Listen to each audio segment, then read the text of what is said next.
Foreign Office in Bonn, in Germany.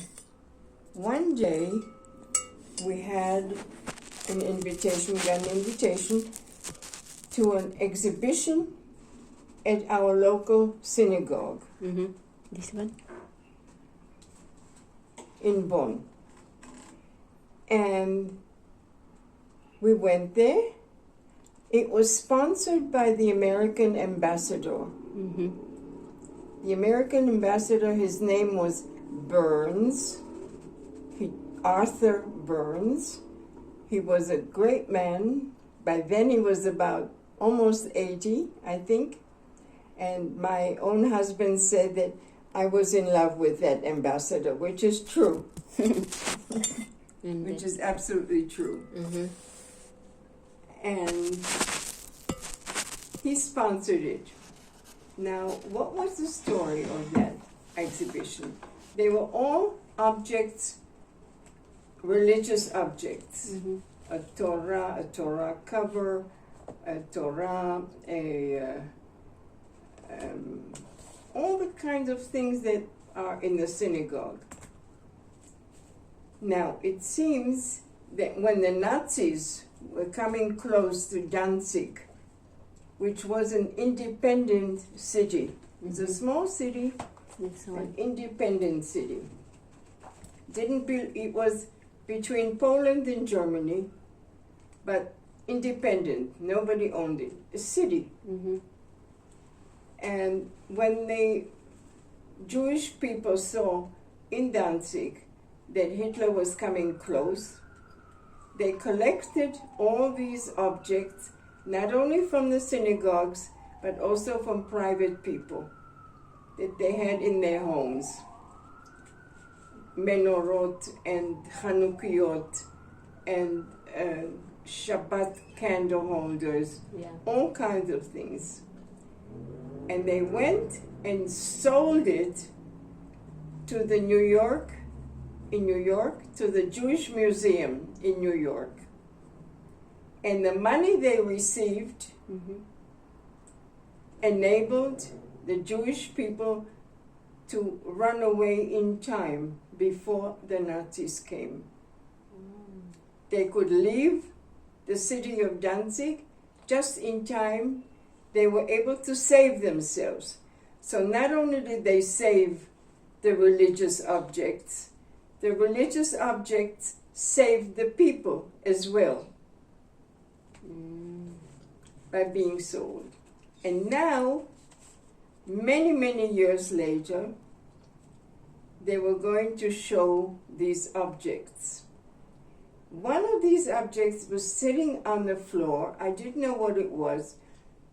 There was a writing on it which said secret donations or something similar to that.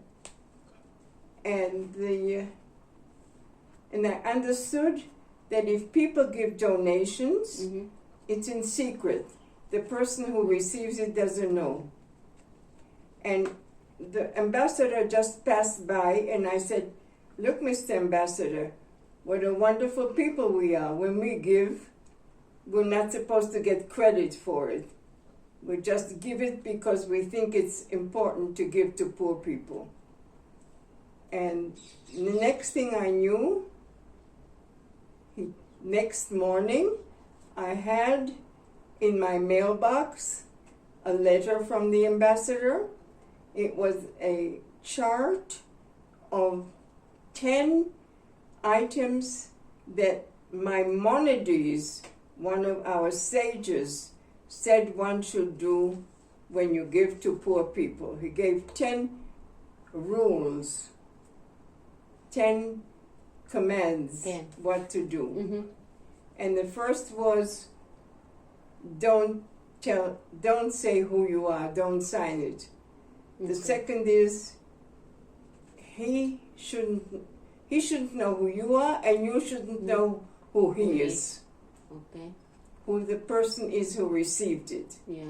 Anyway, there's a whole bunch of 10 different things, and the highest one is what you do is you give money to the poor person so he can set himself up in business so that he won't need any charity.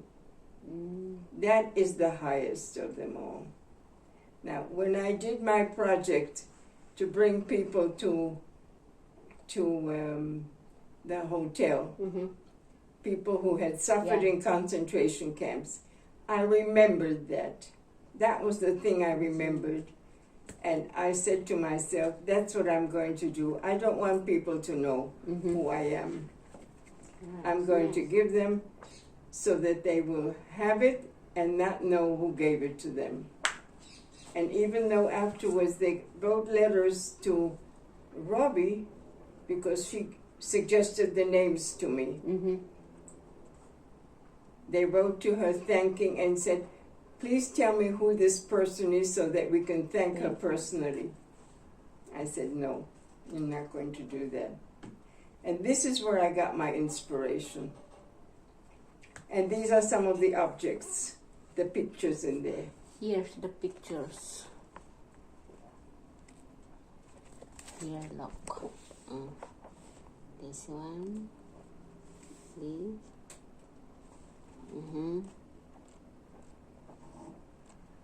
So this is the one, the story.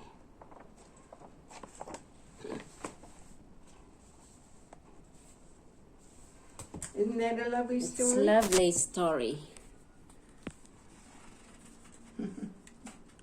Lovely story of Lily alone.